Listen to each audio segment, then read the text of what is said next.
गीता अध्याय 5 श्लोक 4। सांख्य योगो पृथक बालाय प्रवदन्ति न पंडिताय एकम्प्यास्थितः सम्यगुभ्योर्विन्दते फलम। उपर्युक्त संन्यास और कर्मयोग को मूर्ख लोग पृथक पृथक फल देने वाले कहते हैं, न कि पंडित जन, क्योंकि दोनों में से एक में भी सम्यक प्रकार से स्थित पुरुष दोनों के फल रूप परमात्मा को प्राप्त होता है। 4 व्याख्या। श्री कृष्ण इस श्लोक में ये स्पष्ट करते हैं कि ज्ञान योग, सांख्य और कर्मयोग में अंतर नहीं है। अज्ञानी लोग जो इस भेद को नहीं समझते वे ही इसे अलग अलग समझते हैं, लेकिन विद्वान जानते हैं कि ये दोनों मार्ग एक ही लक्ष्य की ओर ले जाते हैं।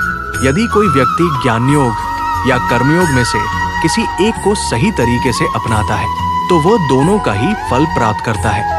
इसका अर्थ ये है कि ज्ञान और कर्म दोनों ही एक दूसरे के पूरक हैं।